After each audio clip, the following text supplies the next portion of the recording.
అందరికీ శనార్థి ఆడలకు మంగళారతి. ముందుగా ఏముంటాయి మన ముచ్చట్ల నెత్తిరాతల గీతలే కదా. సుడు రెడ్ లైన్స్. కాంగ్రెస్ సర్కారు చేస్తలేదట గత ప్రభుత్వం తీరు. రుణమాఫీ చేస్తేందుకు తయారైందట సీఎం సారు. ఆంధ్రప్రదేశ్లో సురువైన అసెంబ్లీ సమావేశాలు. అందులో మాట్లాడుతుంటే చూడాలి ఎమ్మెల్యేల ఆవేశాలు. కాంగ్రెస్ పార్టీ తీర్థం కడుపు నిండా దాగిండు పోచారము. బీఆర్ఎస్ పార్టీలో మెల్లమెల్లగా మొదలవుతుంది విచారము. కల్వకుంట్ల కవిత మేడంకు మళ్ళా కూడా రాలే బెయిలు. ఆమెకు తిరిగి సుస్వాగతం పలికింది తిహారు జైలు. మైపాల్ రెడ్డి మంచిగానే కూడా పెట్టిండట అక్రమదానం. ఎమ్మెల్యే సాబు అంత హుషారుండా అంటుండ్రు జనం. మరి ముఖ్యమంత్రి Revanth Reddy sir cabinet meeting పెట్టిండట. మీటింగ్లో 2 లక్షల రుణమాఫీ గురించి మాట్లాడిండా. ఎప్పటి సంది రుణమాఫీ చేస్తాడట. అన్నమాట ప్రకారం చేస్తాడా లేకుంటే ఇంకా కొన్ని దినాల తర్వాత చేద్దామని చెప్పిండా. అన్ని కోట్ల ముచ్చట మరి తెలుసుకోవాలి కదా మనం కూడా. డిసెంబర్ 12, 2018 తారీఖు నుంచి తీసుకున్న రుణాలు డిసెంబర్ 9, 2023 వరకు 5 సంవత్సరాల మధ్య కాలంలో ఈ రాష్ట్రంలో ఉన్న రైతులు తీసుకున్న 2 లక్షల రూపాయల వరకు రుణమాఫీని చెయ్యాలని మా ప్రభుత్వము ఈ మంత్రివర్గంలో నిర్ణయం తీసుకున్నది. ఇన్నారా సీఎం సార్ ఏమంటుండో. డిసెంబర్ 11, 2018 నుంచి డిసెంబర్ 9 తారీఖు 2023 సంవత్సరం నడమల రైతులు 2 లక్షల లోపు రుణమాఫీ తీసుకుంటే వాళ్ళందరి లోన్లు మా చేయి సర్కారు మాఫీ చేస్తుందని చెప్పుకొచ్చుండు. 10 ఏళ్ళు కారు పార్టీ ఏలుబడిలా 2 సార్లు రుణమాఫీ చేసిర్రు. మేము అట్లా కాదు 2 లక్షల లోపు రుణం ఉన్నోళ్లకు కూడా ఒకటే పారి మాఫీ చేస్తామని అనుకొచ్చుండు. ఇన్నొద్దుల సంధి పిట్టకు పెట్టినట్టు ఎదురు చూస్తున్న అన్నదాతలారా ఇక తయారుండు, మీ లోన్లు మాఫీ అవుతున్నట్టే. అయ్యా ముఖ్యమంత్రి గారు, మీరు ఇప్పుడు మైకు అన్నట్టు కాదు, ఆగస్టు 15 లోపల బిరబిర పనులు ఉడగొట్టి ముందుగాల రైతులకు రుణమాఫీ చేపిస్తారా అంటే మీ పాలన మీద మీ మీద అన్నదాతలకు ఆవేశం తగ్గుతుంది. లేకుంటే మటుకు మీ కాంగ్రెస్ పార్టీ కథమవుడు ఖాయమంటారు ఈ ముచ్చటిన్నోళ్ళు. ఆంధ్రప్రదేశ్ అసెంబ్లీ సమావేశాలు సురువైనాయి. ప్రజలు ఈ తేప పంకపాటిని కాదని పసుపుకోమ పార్టీకి పట్టం కట్టిరు కదా. మరి అసెంబ్లీ సమావేశాలు ఎట్లా మొదలైనవి, ఎవరెవరు హాజరుపడ్డారు, జగనాల సార్ వచ్చిండా, మర్యాదలు మంచిగానే చేసుకుర్రా, ఎంతమంది ఎమ్మెల్యేలు ఉండరో మొత్తం తెలుసుకుందాం పరి.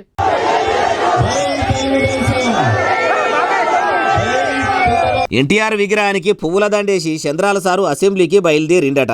అసెంబ్లీ కాడికి పోగానే అయ్యవార్లు సీఎం సార్ను ఎదుర్కొని పోయి సారు చాంబర్రా పూజలు చేసిర్రు. ఆడికెళ్ళి అసెంబ్లీలకు పోగానే ఆడున్న అందరూ కూడా నిజం గెలిచింది, ప్రజాస్వామ్యం నిలిచిందని ఎమ్మెల్యేలంతా ఒర్రుడు పెట్టిర్రు. ఇట్లా చంద్రాల సారు పవనాల సారు ఇద్దరు కలుసుకొని గట్టిగా అల్మించుకుర్రు. అటెనకసిక్కి అసెంబ్లీ సమావేశాలు సురువు కాగానే ముఖ్యమంత్రి సారు అసెంబ్లీలో కూడా ప్రమాణ స్వీకారం చేసిండు. అటెనకసిక్కి పవన్ కళ్యాణ్ సారు లోకేశం సారు ఇద్దరు కూడా ఎమ్మెల్యేలుగా ఇమానం తిన్నారు. పంకపాటి ఎమ్మెల్యేగా మాజీ సీఎం జగనాల సారు కూడా ఇమానం తిన్నాడు. ఇక తతిమ ఎమ్మెల్యేలంతా ఇమానాలు ఒగలేనుకోగలు తిన్నారు. ఇట్లా ప్రమాణ స్వీకారాలతోని మొదటి రోజు అసెంబ్లీ సమావేశాలు మంచిగానే మొదలుపెట్టిరు. కానీ అప్పట్లో చంద్రాల సారు అసెంబ్లీలో బాధపడుకుంటా మళ్ళా ముఖ్యమంత్రి అయినాకనే వస్తానని అప్పట్లో అసెంబ్లీకి వెళ్ళిపోయిండు. ముఖ్యమంత్రి అయినాకనే మళ్ళీ ఇప్పుడు వచ్చిండు. మరి జగనాల సారు మీద కోపంతో అసెంబ్లీలో జగడాలు కూడా ఏమైనా చేస్తాడా అంటే ముంగడ అస్సలు కథ ఉంటుంది అంటారు ఈ ముచ్చటిన్నోళ్ళు. తెలంగాణ మాజీ speaker Pocharam Srinivasa Reddy sir car పార్టీకి కాలిచ్చి కాంగ్రెస్ పార్టీలా కలిసేందుకు రేవంత్ సార్ చేతుల్లో చేసిండట. అగో కాటికి పోయేదాకా కేసీఆర్ సార్ను ఇడిచేదే లేదు, కారు స్టీరింగ్ ఇడిచేదే లేదని ఎగురంగా చెప్పిన పోచారం సారేనా చేయి పార్టీలా షరీకైంది అంటే అవు ఆయన్నే చూడుండ్రి ఎంత సాంబురంగా ఉండో.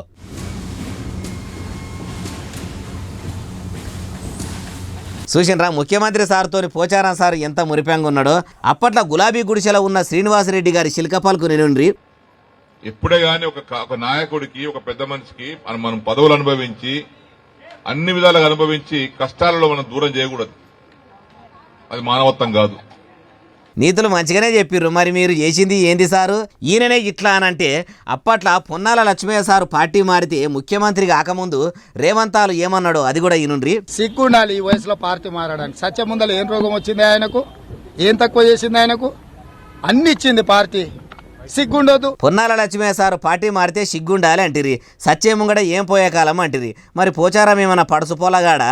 ఆయన కూడా సాగుజాలకే వచ్చిడు కదా సారు. పోచారం అన్నా నీకేం పోయే కాలమే, కారు పార్టీ నిన్ను వ్యవసాయ మంత్రిని చేసే, స్పీకర్ను కూడా చేసే, అంత మంచిగా చూసుకున్న ఆ పార్టీని ఎందుకు ఇడిచిపెట్టి వస్తున్నావు అనకపోతివి. తమరి పార్టీ వాళ్ళు మంది పార్టీలకు పోతే సిగ్గు శరం లెక్క పెడతారు, వేరే పార్టీలు మీ పార్టీలకు వస్తే మీకు వర్తించాయా సార్ అంటూరు ఈ ముచ్చటిన్నోళ్ళు.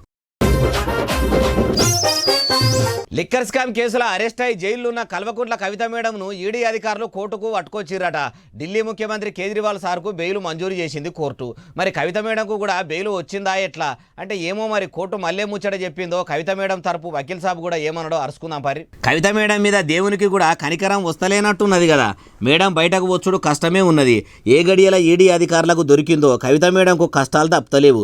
అరెస్ట్ అయినప్పటి సంది ఎన్ని మాటల బెయిల్కు అప్లై చేసుకున్నా కానీ ఒక్క పారి కూడా బెయిల్ రాకపాయే. అంటే చూడుండ్రి, లిక్కర్ స్కామ్ చేయాలని అనుకున్న ఢిల్లీ సీఎం కేజ్రీవాల్ సార్ కన్నా బెయిల్ వచ్చింది కానీ కవిత మేడంకు రాలేదంటే ఎంత పెద్ద సూత్రధారి అయితే ఇట్లా బెయిల్ రాదు. ఆ స్కామ్లో మంచిగానే పైసలు పెట్టినట్టున్నది, అందుకే అన్ని ఆధారాలు గట్టిగానే ఉన్నాయి కాబట్టి కవిత మేడం సపోర్ట్ చేస్తలేదు. కారు పార్టీ లీడర్లు కూడా కుయ్యి మాటలేరు, కుట్టుకోమాటలేరు. మొన్నటిదాకా ఎంపీ ఎన్నికల్లో గెలుస్తాం కావచ్చు, సాడుగా కమలం పువ్వుతోని చేతుల చేతేసి శల్యను ఇడిపిద్దామని కేటీఆర్ సారు అనుకున్నట్టున్నాడు కానీ బెడిచి కొట్టింది. ప్రజలు గులాబీ పార్టీని దేక కూడా దేకకపోయే. ఇప్పుడు కవిత మేడమే ఆగంగా లేదు, మొత్తం కల్వకుంట్ల కుటుంబమే కనిపించకుండా పోయే కాడికి వచ్చింది కదా అంటుర్రు ఈ ముచ్చటిన్నోళ్ళు. దావకాన్ల మంత్రి దామోదర రాజనరసింహ సారు యోగాసనాలు వేసిండంటే ఏమన్నా చేసిండా? రామ్దేవ్ బాబా దామోదర సారు చేసిన ఆసనాలు చూస్తే మటుకు అవాక్కై షవాక్ అయిపోతాడు కావచ్చు. అగో అంత మంచిగా ఆసనాలు వేసి పెయ్యిని వంచిండా అంటే చెప్పుడు కంటే చూస్తేనే అసలు ఉంటుంది. ఆలస్యం ఎందుకు చూడరు మరి. It will increase the concentration, anxiety, depression, stress, all will vanish by the Tadasana, Ekagrata. ఏకాగ్రత అని చెప్తుంటే దామోదర సార్కు కాళ్ళు నిలబడతలేనట్టున్నాయి. అంటే కింద పెడుతుడు సారు. సారి అనడన యోగా చేస్తాడా అంటే ఏమో మరి. దినం చేస్తే సారు పక్కపొంటి చేసేటామే లెక్క చక్కగా నిలబడేటోడు. దామోదర సారుకు కూడా యోగా ఎక్కువ తెలియదు కావచ్చు, కానీ యోగా దినోత్సవం ఆయే. ఆ కార్యంలో పాలు పంచుకోకపోతే పబ్లిక్ ఇప్పటికే దావకాన్లకు చక్కగా పట్టించుకుంటలేడని అంటుర్రని ఈడిదాకా వచ్చి పాలు పంచుకుంటే రాజనరసింహ సారు రామ్ రామ్ అయినట్టే ఉన్నాడు. ఆసనాలు చేసుడేమో గాని అయ్యా జర పైలం సారు అలవాటలేనిది కదా, పట్టరాని తావుల నరాలు పట్టుకుంటే ఇడిపించేదందుకు ఇబ్బంది. మీరు రానిది రాదు అని చెప్పుడే నయ్యము. ఇట్లా షెయి పార్టీ కదా 6 గ్యారెంటీలు ఇస్తున్నామని ప్రజలకు చెప్తున్నట్టు రాకున్నా కవర్ చేస్తా మేనేజ్ చేస్తా అనుకున్నట్టున్నాడు కావచ్చు అనుకుంటుర్రు ఈ ముచ్చటిన్నోళ్ళు. మోసేకాడికి బరువు మొయ్యాలి కానీ ఎక్కువ మోస్తే ఏమవుతుంది, మొయ్యలేక కూలబడ్డట్టే అవుతుంది. తెలంగాణ ముఖ్యమంత్రి యనుమల రేవంత్ రెడ్డి సారు పరిస్థితి కూడా అచ్చం అట్లనే డిట్టు మక్కికి మక్కి అట్లనే ఉన్నదట. ఇంతకు ఎత్తుకున్న బరువుల సారు ఏ బరువు మొయ్యలేక పోతుండు ఏ కథ అంటారా? RS Praveen Kumar sir మాటలేనుండ్రి.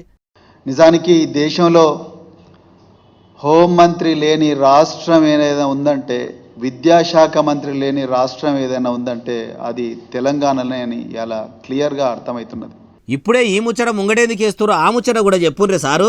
గిరిజన మహిళ మీద వారం రోజులుగా ఆమెను కిడ్నాప్ చేసి దుండగులు అత్యాచారం చేస్తుంటే కనీసం పోలీసులకు ఆ విషయం మీద వారం రోజులుగా ఏమాత్రం సమాచారం లేకపోవడం అనేది ఈ రాష్ట్రంలో భద్రతా వ్యవస్థ, ఇంటెలిజెన్స్ వ్యవస్థ, సమాచార సేకరణ వ్యవస్థ, గ్రామ స్థాయిలో పోలీసింగ్ ఎంత ఘోరంగా ఉన్నదనేది మనకు క్లియర్గా అర్థమవుతున్నది. ఇంటి శాఖ ఎగురం తప్పిందట. అందుకే రాష్ట్రంలో సావులు, ఆడపిల్లలను ఖరావు చేసుడు, డ్రగ్స్, గంజాయిల కేసులు పెరిగిపోతున్నాయట. ఇట్లనే సీఎం సార్ ఉండేనాటే తెలంగాణ రాష్ట్రం వల్లకాడవుడు గ్యారెంటీ అట. అట్లనే చదువుల శాఖ కూడా శత్రువులే ఉన్నదట. అయ్యా రేవంత్ రెడ్డి గారు, ఆ పోలీస్ శాఖల మార్పు ఏమన్నా తెస్తారా? మేము తెస్తామన్న మార్పు ఇదే అంటారా? మీరే చెప్పాలి సార్ అంటుర్రు ఏ ముచ్చటిన్నోళ్ళు. ఈడీ ఆఫీసర్లు ఇంట్లో ఈన్సీన్సు మూల అర్రలు తొర్రలు అన్ని దేవులాడి కొండదవ్వి ఎలకను పట్టిండ్రు అన్నట్టు ఏం దొరకకుండా జిరాక్స్ పేపర్లు తీసుకుపోయినరని పటాన్ చెరువు ఎమ్మెల్యే గూడె మైపాల్ రెడ్డి అన్నాడు కదా. కార్ పార్టీ లీడర్లు అట్లా అంటుంటే ఆయన దొంగసాటుగా ఎన్ని పైసలు ఎనికేసిండో చెప్పుకొచ్చిర్రు ఈడీ ఆఫీసర్లు. కొండను తవ్వి ఎలకను పట్టేట్టు వాళ్ళపై 12 గంటలు చేసారు, 10 గంటలు చేసారు, 9 నుంచి ఇప్పుడు 7:30 వరకు చేసారు. కాబట్టి పూర్తి స్థాయిలో అన్ని రకాల మేము వాళ్ళకి సహకరించడం జరిగింది.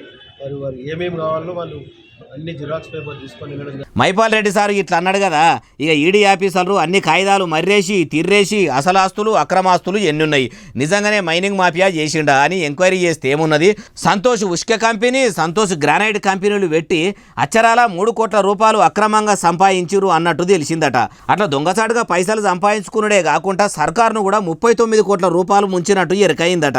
గులాబీ గుడిసెల ఉన్న గూడెం మైపాల్ రెడ్డి మధుసూదన్ రెడ్డి అన్నదమ్ములు ఇద్దరు కూడా ఇంకా బినామీల పేర్ల మీద కూడా బొచ్చడు అక్రమాస్తులు పెట్టిరట.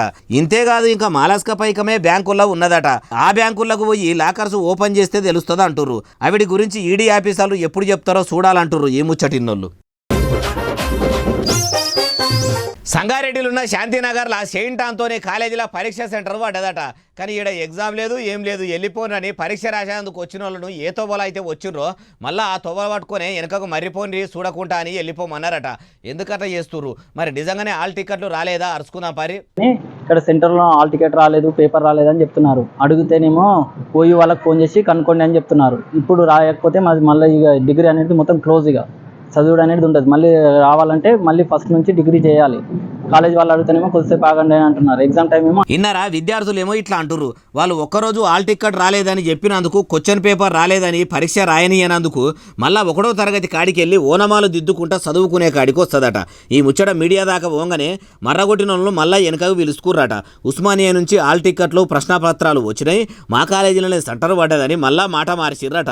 ఆడికైనా ఎగ్జామ్ టైం అయిపోయేదాకా ఇట్లెందుకు చేసిర్రు? ఒకవేళ మీడియాకు తెలవకుంటే పోరగాన్ల చదువులు ఆగమయ్యేటియే కదా. ఓ ముఖ్యమంత్రి కమ్ చదువుల మంత్రి రేవంత్ రెడ్డి సారు సంగారెడ్డిలున్న సెయింట్ ఆంటోనీ కాలేజీ కథేందో చూడుండ్రి. మార్పు మార్పు మార్పు అన్నారు. మీరు తెలంగాణలో మార్పు తెచ్చే పని మీద ఉంటే రాష్ట్రంలో ఉన్న ప్రైవేట్ కాలేజీల్లో ఇట్లా మార్పు వస్తున్నదా ఎట్లా? ఏం మార్పో ఏమో పోన్రి. చదువుల శాఖను మీరే చక్కదిద్దాలా సారు అంటుర్రు ఈ ముచ్చటిన్నోళ్ళు. దునియాలోనే చాలా పెద్ద బ్రిడ్జి ఏడున్నది అంటే మన భారతదేశ గడ్డ మీదనే ఉన్న జమ్మూ కాశ్మీర్ కాడ అని చెప్పుకుంటాం కదా. ఇక ఇంజన్తోని వంతెన మీద ట్రైల్ వేసి కూడా మొన్న వీడియో చూపెట్టారు కదా. ఇప్పుడు డైరెక్ట్ ప్యాసింజర్లను ఎక్కించుకున్న బోగీలతోని దాని మీదకెళ్ళి రైలు కూడా పోతున్నది. వీడియో వచ్చింది చూడండి.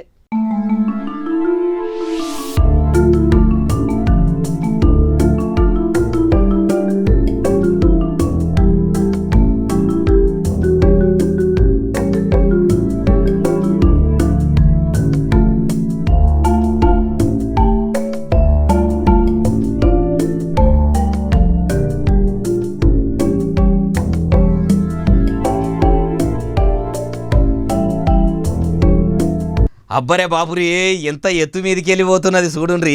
బ్రిడ్జి ఉన్న కొండ మీదకి రోడ్డు చూడుండ్రి. పాము వంకల లెక్క ఎట్లా వంకర టింకర ఉన్నదో వీడియో చూస్తున్న కొందరికి కళ్ళు తిరిగినట్టే అనిపిస్తున్నట్టున్నది కదా. వీడియో చూస్తున్నలకే ఇట్లున్నదంటే నిజంగా అట్లా ప్రయాణం కట్టేటోళ్ళు కిటికీలకెళ్ళి తొంగి చూస్తే ఇంకా వాళ్ళకెట్లున్నదో. ప్రపంచంలో 7 వింతలు ఉన్నాయి అంటారు కానీ ఇదన్నీ చూస్తుంటే మట్టుకు 8వ వింత లెక్కనే అనిపిస్తలేదు. చినాబ్ నది మీద ఉన్న ఈ వంతెన మీదకి వెళ్ళి పోతున్న ఈ ట్రైన్లో కూడా కొందరికి ప్రయాణం కట్టాలని అనిపిస్తుండొచ్చు.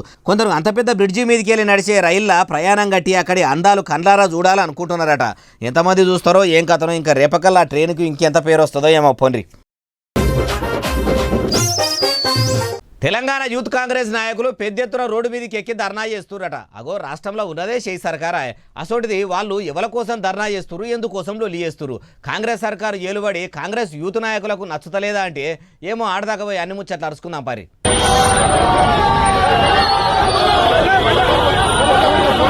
అగో చూడుండ్రి, యూత్ కాంగ్రెస్ జెండాలు పట్టుకొని రోడ్డు మీద మొత్తం నడుచుకుంటా నినాదాలు కూడా చేసుకుంటా పోతురు. మరి ఎందుకు ధర్నా చేస్తుర్రు అంటే నీట్ పరీక్ష యూజీసీ నెట్ పరీక్ష పేపర్ లీకేజీ చేసింది ముమ్మాటికి కేంద్రంలో ఉన్న భారతీయ జనతా పార్టీ అని సెంటర్ సర్కార్ బీజేపీ మీద లొల్లి చేస్తుర్రు. ప్రధానమంత్రి నరేంద్ర మోడీ సారు, హోంమంత్రి అమిత్ షా సారు, చదువుల మంత్రి ముగ్గురు తెలివైన కోతులు అని ఇట్లా కోతుల బొమ్మలకు మోడీ సార్తోని పాటు ఇంకా 2 మంత్రుల ఫోటోలు పెట్టి నిరసన చేసిర్రు. పేపర్ లీకేజీలు చేసుకుంటా చదువుకునే పోరగాళ్ళ బతుకులతోని అష్టాచెమ్మ కైలాసం ఆడుకుంటుర్రని బొగ్గు గనుల మంత్రి కిషన్ రెడ్డి సారు ఇంటి ముంగట లొల్లి చేసిండ్రట. కానీ చూసిండ్రా, బొగ్గు గనుల గురించి 2 పార్టీల లీడర్లు కలిసే టెండర్లు చేస్తారు, అర్రాసు పాట వాడతారు. అధికారంలో ఉండి ఆలింగనాలు చేసుకుంటారు, అలిమిచ్చుకుంటారు, మీకు మీరు ఇద్దరు కలిసి కట్టుగానే ఉంటారు. అంత బాగానే ఉన్నది. అధికారంలో ఉండి విద్యార్థుల దిక్కు నిలబడతామనే పేరు కోసం ఇట్లా కాంగ్రెస్ పార్టీ కథలు పడుతున్నట్టు అనిపిస్తలేదు. సెంటర్ సర్కారు పేపర్ లీకేజీల గురించి నీతులు వల్లిస్తున్న కాంగ్రెస్ సర్కారులు ఇదే విద్యార్థుల గురించి గత ప్రభుత్వం ఏలుబడిలో ఉన్నప్పుడు ఏమనిరి నిరుద్యోగ భృతి యువతకు చేయూత పథకం కింద చదువుకునే పిల్లలకు సాయం చేస్తామని ఎన్నికల ముంగడ మస్తుగా చెప్పిరి. గెలిచి 6 నెలలు గడిచిపోవట్టే గాని ఏది గతి లేదా మరి. నిజంగానే కాంగ్రెస్ యూత్ నాయకులకు విద్యార్థుల మీద ప్రేమ ఉంటే వాళ్ళ తరపున కొట్లాడేటోళ్ళే అయితే ముఖ్యమంత్రి రేవంత్ రెడ్డి సారు ఇంటి ముంగడ కూడా ఇట్లనే లొల్లి చేయాలి అంటారు ఈ ముచ్చటిన్నోళ్ళు. పోచారం శ్రీనివాసరెడ్డి సారు కారు పార్టీకి కాలిచ్చి కాంగ్రెస్ పార్టీలో షరీకైతున్న ముచ్చట ఎరకై బాల్క సుమన్ సారు పోచారం సార్ను కలిసేది అందుకు పోయిండట. అగో చెప్పక చేయక పార్టీలకు పోతున్నావు, నాకు చెప్పినా నేను కూడా కాంగ్రెస్ పార్టీలకు వద్దుంటి కదనే అనేదందుకు ఇట్లా పోయిండా అంటే ఏమో మరి ఎందుకు పోయిండో తెలుసుకుందాం పారి.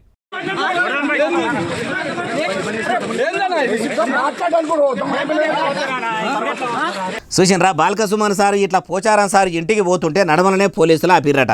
అగో ఉత్తగా పోయి కలవద్దా అని బాల్క సుమన్ సార్ అంటున్నా గానీ కలుసు లేదు ఏది లేదు సారు, లా అండ్ ఆర్డర్ ఇబ్బంది అవుతుందని చెప్పినా గానీ వినకపోయేసరికి బీఆర్ఎస్ బుడ్డ లీడర్లందరినీ పోలీసులు సర్కార్ లాంఛనాలతోని పోలీస్ స్టేషన్కు పట్టుకపోయిర్రు.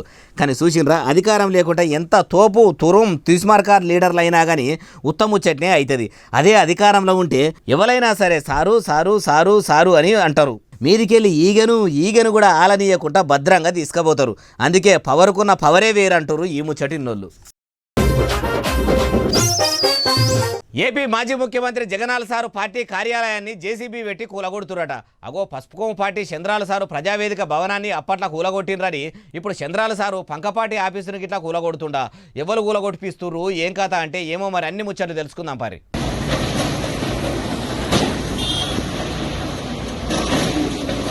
అగో చూసినరా 2 జేసీబీలు పెట్టి బిల్డింగ్ నామరూపాలు లేకుండా ఎట్లా నాలుగు పట్టిస్తుండ్రో మరి ఎందుకు ఇప్పుడు ఎవరు ఇట్లా చేస్తుండ్రు అంటారా.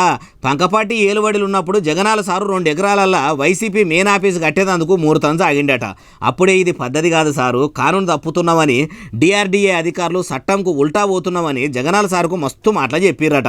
చెప్పి చూసినా గానీ చెప్తే ఏమన్నాడట, చట్టమ్మ చుట్టమే తలుగున్నోందే బర్రే, అధికారంలో ఉన్నోందే చట్టం అన్నట్టు అధికారంలో ఉన్నది మేమే, మమ్మల్ని వద్దు అనేందుకు మీరేవాళ్ళు అన్నట్టు కోర్టుకు పోయి మరీ ఇట్లా బంగులల్లా పట్టిండట. ఇప్పుడు ప్రజలు పంకపాటిని కాదని పసుపుకోమ పార్టీకి పట్టం కట్టిరు కదా. డిఆర్డీఏ అధికారులు కూడా జేసీబీలు తెచ్చి దగ్గర పడ కొట్టిరట. కానీ చూసిర్రా అధికారంలో ఉంటే ఏమైనా చేయొచ్చు అన్నట్టు జగనాలు సారి చేసిండు. ఇప్పుడు ఇట్లా కూలగొడితే ఎట్లున్నది చెప్పుండ్రి, ఏం చేస్తాడు ఇప్పుడు, ఏం చేయరాకుంటున్నది. అయినా పైసలు వాళ్ళ ఇంట్లోకెళ్ళి ఇస్తే మంచిగుండు, అన్నీ కూడా ప్రజల పైసలేనా, ఇట్లా మాలాస్కనే ప్రజాధనం సొంత అవసరాలకు వాడుకుంటాట అంటుర్రు ఈ ముచ్చటిన్నోళ్ళు. ఇక ఇవి అలా నేను తెచ్చిన ముచ్చట ఎట్లున్నాయి అసలు నెలే ఎస్ఎస్సీ డిజిటల్ బాగా సబ్స్క్రైబ్ చేస్తారు, బాగా కామెంట్ చేస్తారు, బాగా లైకులు చేస్తారు, బాగా షేర్లు చేస్తారు, ఇట్లనే ఆదరించారు. ఇంకా ముచ్చట తెచ్చి మీకు వినిపిస్తూనే ఉంటా మరి. సెలవు శనార్థి దండం పబ్బతికేమని ఉంటాయి అన్ని.